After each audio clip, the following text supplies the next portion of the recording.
Does this look familiar? You've taken a watch apart and either you can't put it back together or you did put it back together, but it's not working.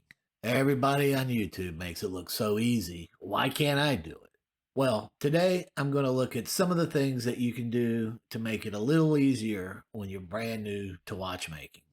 Now, when you're taking a watch apart, how you take it apart really doesn't matter for the most part once the power's been let down.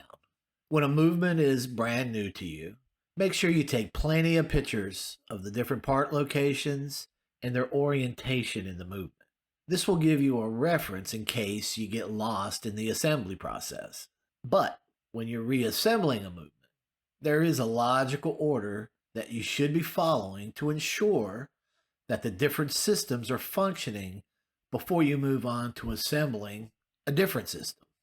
One of the main reasons for that is that after you've completely assembled and lubricated the watch, now if you run into an issue like low amplitude or something else isn't working and you haven't checked your systems, you're going to need to start removing parts to start the troubleshooting process. And of course, when you disturb the lubrication that you've already applied by removing bridges and wheels, all these parts should be cleaned again before you reassemble them. If you don't do this, you will introduce new faults into your service work that wasn't even there before, further complicating the troubleshooting process.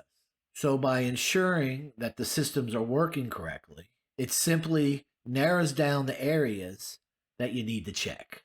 Now, in this movement we've been working on, there's not a whole lot of areas that need to be checked. But as we move into troubleshooting other vintage watches, there are going to be more complicated subjects that we'll go over, like escapement inspections.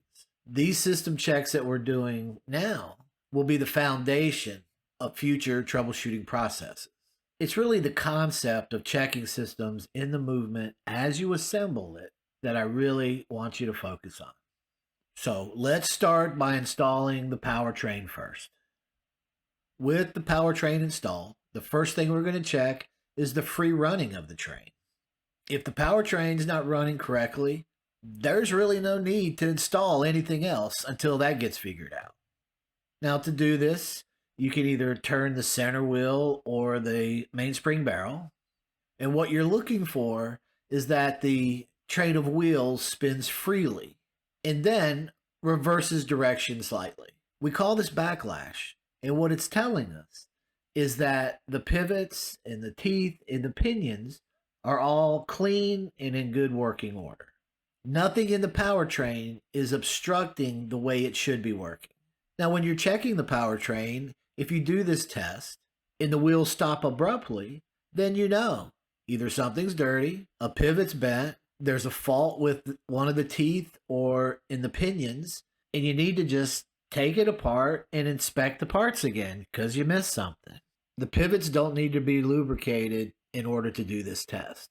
The wheels should function properly without any lubrication. Now, once we're satisfied that the powertrain's working correctly, now we can install the keyless works. Now, before we check the functions of the keyless works, what we're going to do is install the pallet fork, essentially locking the powertrain. Now, with the powertrain locked, now we can check that the mainspring is properly locked in position by simply winding the watch. So in this manual wind movement, we're going to wind the mainspring all the way until it stops. If it just keeps winding and winding, now we know there's a problem in the mainspring barrel that needs to be addressed. If we were working on an automatic movement, then we would be checking to make sure that the bridle was actually slipping inside the barrel. Now we can check the second position of the stem to make sure that the watch is able to set time correctly by observing the motion works in the cannon pinion. We can also flip the movement over and check that the watchmaker side of the keyless works is working properly as well. Now with the mainspring wound, we can check to make sure that the escape wheel teeth are properly sliding across the impulse face of the pallet jewels. Now, this is the most basic escapement test there is, But as we get further into the functions of the escapement and how it works, these inspections will get a little bit more in-depth and thorough.